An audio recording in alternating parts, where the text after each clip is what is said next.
दोस्तों नमस्कार। दोस्तों अगर आपका स्टूडियो अपार्टमेंट है या फिर 1 BHK का फ्लैट है जिसके अंदर अलग से किचन रूम बना हुआ नहीं है और अगर आप चाहते हो कि आप अपनी किचन को एक सिंगल वॉल के ऊपर मैनेज करो तो उसके लिए एक बहुत ही यूनिक कॉन्सेप्ट है किचननेट करके, यानी कि मिनी मॉड्यूलर किचन। दोस्तों इस कॉन्सेप्ट को यूज करके आप अपना सारा जो कुकिंग रिलेटेड फंक्शनलिटी है वो एक ही वॉल पे मैनेज कर सकते हो।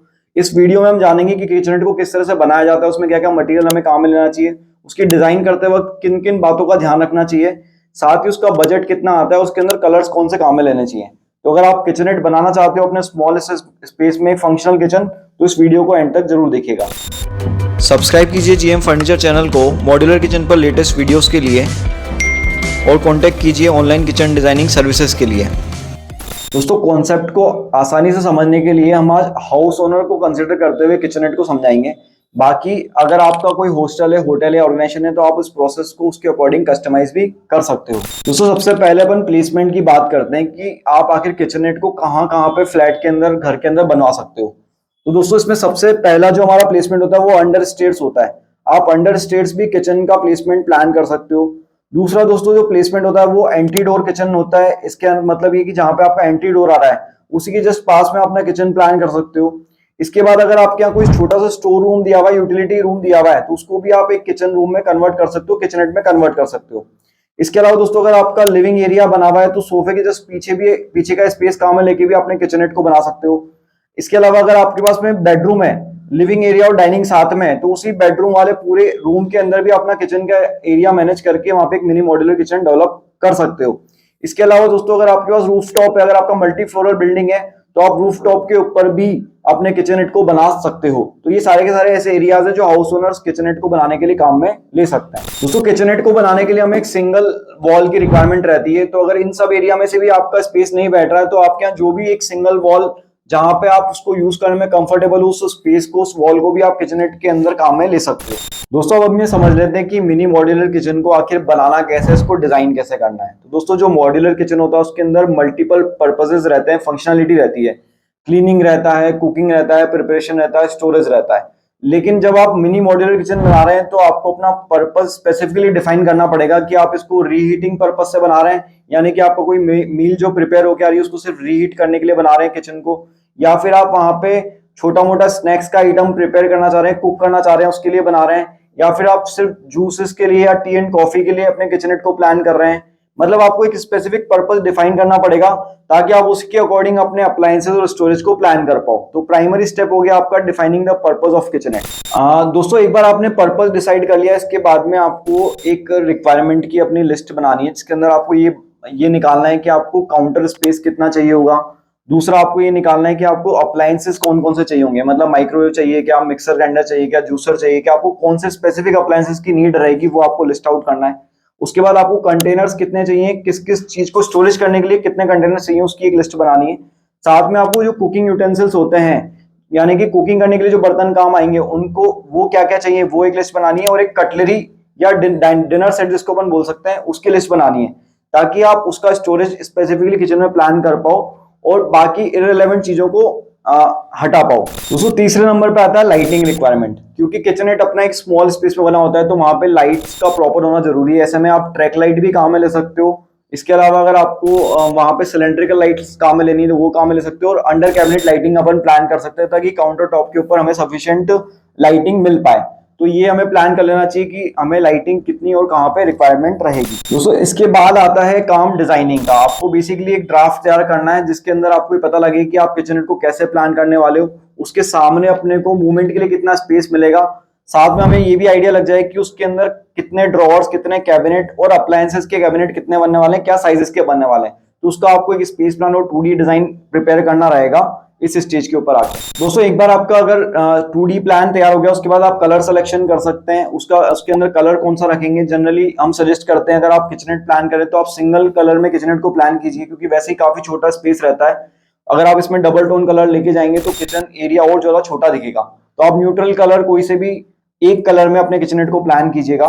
दोस्तों किचननेट के अंदर जो मिडवे स्टोरेज रहता है वो काफी काम का रहता है, मतलब बैकस्प्लैश एरिया को भी आपको स्टोरेज में काम में लेना है, उसके लिए आप मिडवे एक्सेसरीज काम में ले सकते हो। साथ में ही जो आपको वेस्ट बिन के लिए भी एक प्रोविजन जरूर प्लान कर लें अपने किचननेट के अंदर, जहां पे आप अपना जो वेस्ट होता है किचन प्रिपरेशन के दौरान उसको कलेक्ट कर पाओ। दोस्तों एक बार आपकी प्लानिंग कंप्लीट होती है तो उसके बाद हमें मटेरियल क्या बाय करना है, कौन सा मटेरियल किचनेट के लिए सही रहेगा वो हमें डिसाइड करना जरूरी है। तो मटेरियल के अंदर सबसे पहले होता है बेस मटेरियल। तो बेस मटेरियल में आप HDHMR ले सकते हो, प्लाईवुड ले सकते हो, या फिर PVC ले सकते हो। अगर आपके यहाँ सीलन ज्यादा है तो PVC बोर्ड आप काम में लीजिए किचनेट को बनाने के लिए। किचनेट के ऊपर जो फिनिशिंग मटेरियल है वो चाहे आप लैमिनेट ले सकते हो, एक्रेलिक ले सकते हो, या फिर PU पेंट ले सकते हो। अगर आप मटेरियल के बारे में और ज्यादा जानकारी डिटेल से देखना चाहते हो तो मैंने आई बटन में लिंक डाला है, वहां जाके आप जरूर देख सकते हो। दोस्तों सेकंड पॉइंट हो गया आपका ड्रॉअर सिस्टम। आप इसमें जनरली टेंडम बॉक्स काम में लीजिए, ज्यादा स्मूथली वर्कआउट करेंगे आपके किचनेट के अंदर। दूसरा, आप जो हैंडल्स काम में लेने वाले हैं वो प्रोफाइल हैंडल्स लीजिए, या फिर ऐसे हैंडल्स लीजिए जो बाहर ना निकलते हो, ताकि जो स्मॉल स्पेस है उसके अंदर अगर बाहर निकले हुए हैंडल्स होंगे तो वो क्लटर क्रिएट करते हैं, उनका लुक उतना अच्छा नहीं आता जितना कि हैंडललेस किचन या फिर जो सीमलेस किचन होता है उसका आएगा। दोस्तों तीसरा पॉइंट है यूज कॉम्पैक्ट अप्लायंसेस। इसका मतलब ये हर एक जो अप्लायंस होता है, चाहे वो रेफ्रिजरेटर, उसके भी छोटे वर्जन मार्केट में अवेलेबल है। जैसे मिनी फ्रिज आता है, सिंक आता है, तो सिंक का भी आपको छोटा वाला 16x16 का भी सिंक मार्केट में मिल जाएगा। ऐसे अगर आपका कुकटॉप है तो वो भी छोटा वाला आता है, आप उसके लिए इंडक्शन भी काम में ले सकते हो। मतलब आपको क्या करना है कि अपने पास स्पेस कम है तो उस हिसाब से अपने को अप्लायंसेस जो है वो कॉम्पैक्ट से कॉम्पैक्ट वाले बाय करने हैं, जो आपके पर्पस को सॉल्व करते हो और स्पेस कम लेते हो।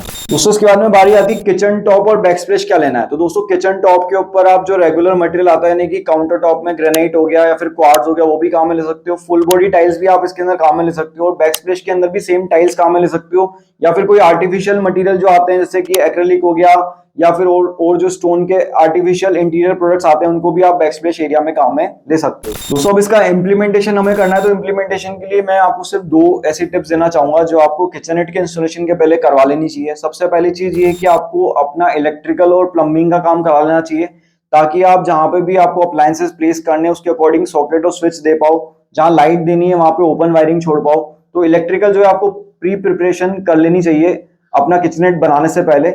साथ ही आपको जो वॉल है उसको PVC की जो सेलो गार्ड की वुड प्रोटेक्टर शीट आती है, 2 mm की शीट आती है, इससे आपको कवर कर देना चाहिए, ताकि बैक पे जब हमारा प्लाईवुड डायरेक्टली वॉल के कनेक्ट में आएगा तो वॉल का मॉइस्चर आपकी कैबिनेट को या किचनेट को खराब ना कर पाए। तो दोस्तों इस तरह से आप अपने पूरे किचनेट को डिजाइन करके मटेरियल प्लान करके पूरा बनवा सकते हो। अगर इसके बजट की बात करें तो दोस्तों किचनेट जो है वो 15,000 रुपए से लेकर के 2 लाख रुपए तक के बजट में बनाया जा सकता है। मैं आपको इसके रेलेवेंट कुछ डिजाइन स्क्रीन पर दिखा रहा हूँ। जैसा कि आप ये देख रहे हो लगभग 15 से लेकर 30,000 रुपए के किचनेट का डिजाइन है। इसके बाद जो आप देख रहे हो लगभग 40,000 से लेकर के 60,000 के बीच के जो डिजाइन हैं वो मैं आपको स्क्रीन के ऊपर दिखा रहा हूँ, जो जनरली थोड़ा सेमी लग्जरी टाइप के डिजाइन हैं। इसके बाद अगर आप अपर सेगमेंट में जाते हो 1 लाख रुपीज के ऊपर के जो किचनेट होते हैं वो कुछ इस तरह के नजर आते हैं, जिसके अंदर हमें को लगभग सारी किचन वाली फैसिलिटीज मिल जाती है। इसके लिए हालांकि थोड़ा स्पेस हमें ज्यादा बड़ा चाहिए होता है। इसके बाद जो आप ये डिजाइन देख रहे हो ये अबो 1.5 लाख वाले किचनेट के डिजाइन हैं, जो जनरली थोड़े से बड़े फ्लैट्स के अंदर और जहां पे आपको अप्लायंसेस जो है वो काफी सारे काम में लेने हैं, वहां पे इस तरह का किचनेट प्रिपेयर किया जाता है। साथ में इसमें वर्टिकल स्टोरेज भी दिया जाता है। दोस्तों ओवरऑल जो हमने मिनी मॉड्यूलर किचन का कॉन्सेप्ट समझा उससे आपको ये अच्छे से क्लियर हो गया होगा कि इसके कुछ फायदे भी हैं, कुछ नुकसान भी है। फायदा ये है कि आप एफिशिएंटली अपने किचन को छोटे से स्पेस में मैनेज कर सकते हो, आपका बजट काफी सारा बच जाता है। अगर आपके यहाँ पे वॉल कम है और आपको किचन कम काम में आता है, जैसे आप वर्किंग प्रोफेशन है दोनों, तो आपके लिए बेस्ट कॉन्सेप्ट है। लेकिन इसके कुछ नुकसान भी हैं, जैसे कि इसके अंदर आपको काउंटर स्पेस कम मिलता है। अगर आपकी फैमिली बड़ी है तो आप किचनेट को प्लान नहीं कर सकते, आपके लिए वो यूजफुल उतना साबित नहीं होगा। तो ओवरऑल ये डिपेंड करता है कि आपका पर्पस क्या है, उसके अकॉर्डिंग आप डिसाइड कीजिए कि आपके लिए किचनेट सही रहेगा या नहीं रहेगा। अगर आपका किचनेट को लेकर, मिनी किचन को लेकर के कोई भी डाउट है तो मेरे को कमेंट करके जरूर बताइए, मैं कोशिश करूंगा कि आपकी पूरी हेल्प कर पाऊं। साथ ही आपको एक व्हाट्सएप नंबर स्क्रीन पर नजर आ रहा है, उसके ऊपर भी आप कंसल्टेशन के लिए कॉल कर सकते हैं। अच्छा सोचने, अच्छा सोने और अच्छा जीने के लिए स्वादिष्ट खाना खाइए, स्वादिष्ट खाना खाने के लिए अच्छा किचन बनवाइए, और अच्छा किचन बनवाने के लिए GM फर्नीचर को सब्सक्राइब जरूर कीजिए। Thank you so much.